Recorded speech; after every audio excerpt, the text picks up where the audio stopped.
Paano pahalagahan ang iyong sarili? Number 1. Not appreciated.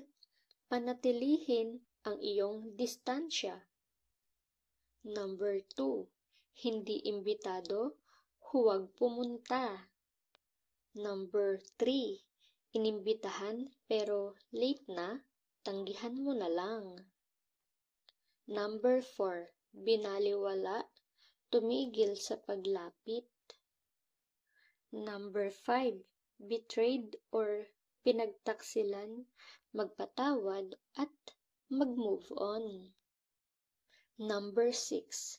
Be forgotten, forget them. Number 7.